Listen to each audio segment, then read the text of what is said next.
his family life in chaos, Shakur drifted into Oakland street gang life, moving in with a neighbor and selling drugs, and managed to accumulate a criminal record with 8 arrests by the start of his 20s. However, despite dealing drugs in Marine City, Tupac had no actual criminal record before his recording career.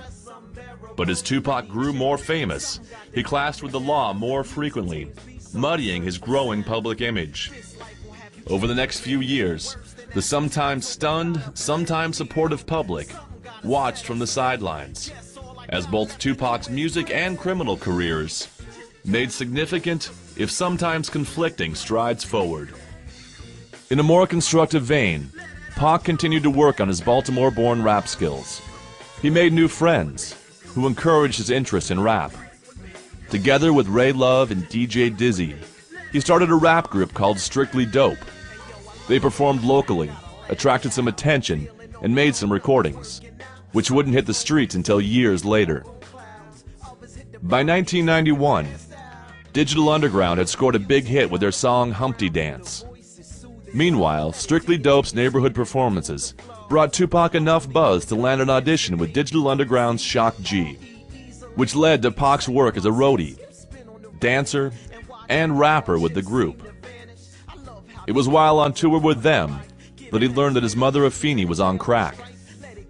Already committed to be a performer, Tupac resolved to deal with the situation as best he could while staying on the road with Digital.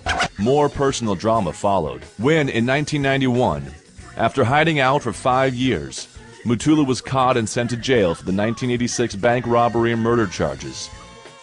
Despite claiming his innocence, Mutulu got 60 years in prison.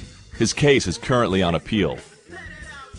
Tupac never lost touch with Mutulu, and the two continued to stay in touch throughout his life. Tupac made his recording debut on Digital's This Is an EP release, appearing on their modest hit, Same Song, which also made the soundtrack for the 1991 movie Nothing But Trouble. Then he recorded Number One with a Bullet with Raw Fusion, before rapping again with Digital on their second album, Sons of the P. That album featured Tupac on 3 songs. He was not yet the artist who fans would later admire. His early lyrics were unimpressive, and he was viewed somewhat askance for both his tendency to act like a diva and for his occasionally violent outbursts. By the end of his first year with Digital, Pac's solo career was underway. Tupac wrote almost all of his own lyrics, but while Shakur was a talented rapper, producing was not his forte, so Pac asked Shock G to pick the beats.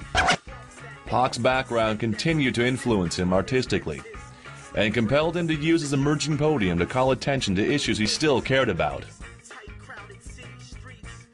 Initially, Tupac had trouble shopping his solo debut, Tupacalypse Now, to the labels.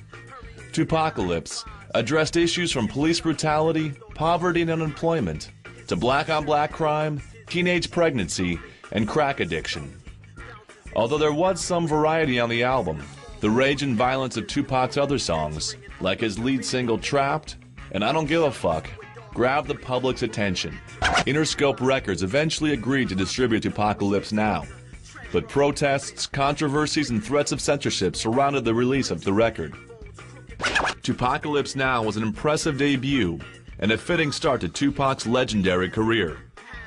The album itself did not do as well commercially as Tupac had hoped. It sparked no #1 hits.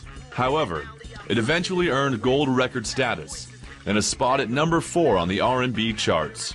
Many called it violent gangster rap, filled with images of violence by and against police. More public criticism followed in April 1991, when 19-year-old Ronald Ray Howard killed a Texas trooper and claimed he was inspired by the album. His defense attorney claimed that Tupacalypse Now, which was in his car's tape deck, incited Howard to kill. Former Vice President Dan Quayle, as part of a zealous morality crusade, publicly denounced the album as having no place in our society. But others defended him, saying he was merely calling the black community to wake up and fight back.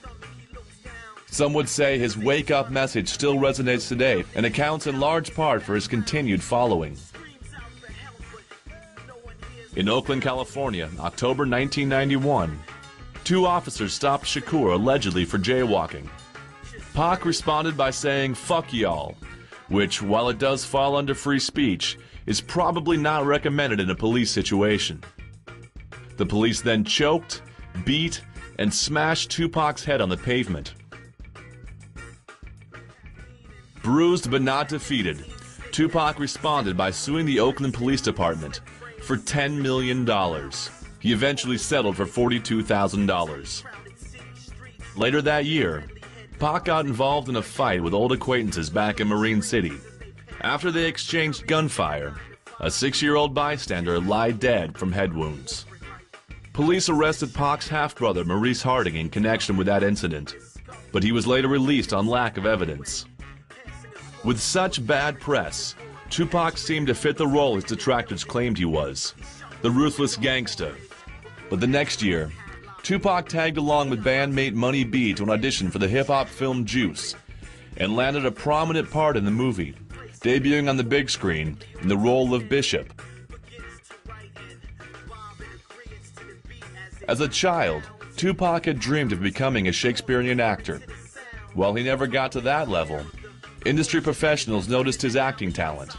Critic Peter Travers named him the film's most magnetic figure when he reviewed Juice for Rolling Stone magazine.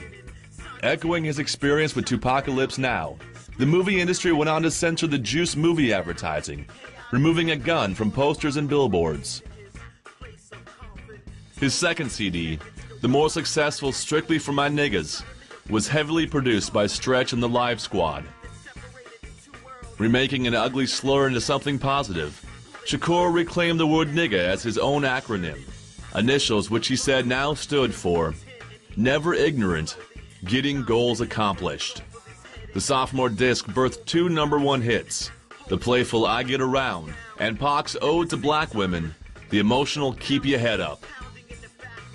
Critics and fans felt that Keep Your Head Up was a particularly important song in Tupac's career. At a time when most rap music pushed harsh misogyny and violence towards women, Tupac was an artist who chose to reach out and respect black women.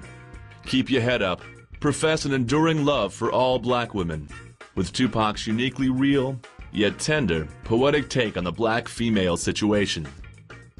Raising the bar for male rappers' pro-female songs, Keep Your Head Up remains one song that other rap artists find a tough act to follow.